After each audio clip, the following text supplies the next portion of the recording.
Jair Bolsonaro, élu président du Brésil avec 55% des voix dimanche, a prévu de nettoyer définitivement le pays de la gauche, a indiqué lundi 29 octobre sur France Info Maud Chiriou, maître de conférence à l'université Paris et Marne-la-Vallée, historienne spécialiste du Brésil.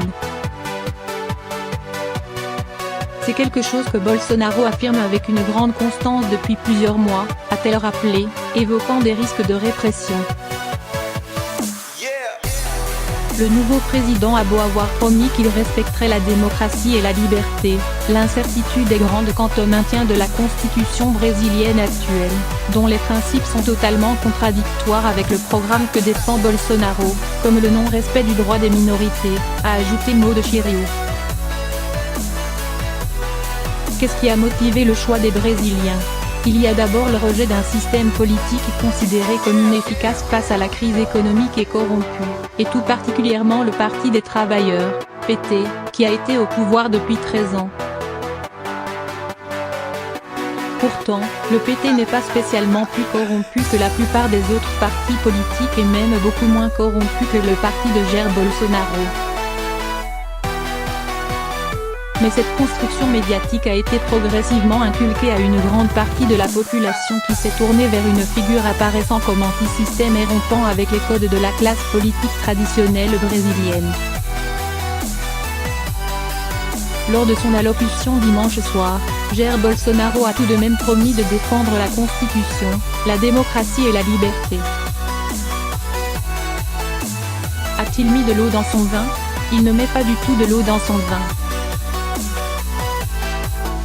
La liberté et la démocratie au Brésil sont des mots qui sont associés depuis 1945 au camp anticommuniste. C'étaient les grands mots de la dictature militaire. Le coup d'État militaire de 1964 était appelé la Révolution démocratique.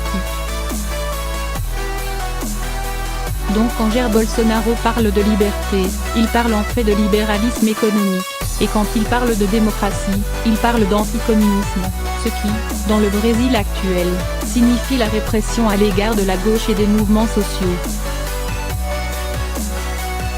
Il y a par ailleurs une vraie incertitude sur le fait que la Constitution reste en vigueur au Brésil, puisqu'elle est relativement incompatible avec le fait de supprimer l'essentiel des droits des minorités, comme les indigènes, ou le non-respect de la diversité des orientations sexuelles.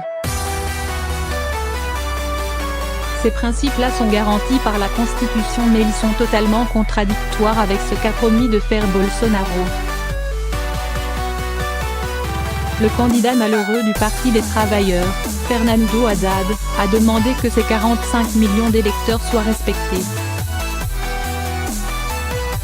Mais y aura-t-il vraiment une opposition face à Bolsonaro ?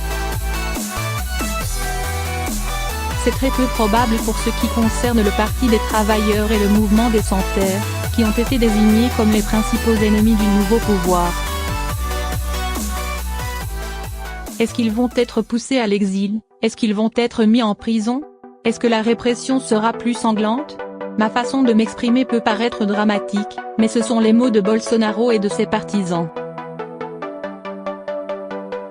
Il a prévu de nettoyer définitivement le Brésil de la gauche. Et ce caractère définitif peut inquiéter les Brésiliens et surtout la communauté internationale. Il est très important d'avoir un regard qui n'est pas le même regard qu'on porte par exemple sur l'Amérique de Trump. Donald Trump est quelqu'un qui est très à droite mais qui n'a jamais prévu d'exterminer son opposition. Or, c'est quelque chose que Bolsonaro affirme avec une grande constance depuis plusieurs mois.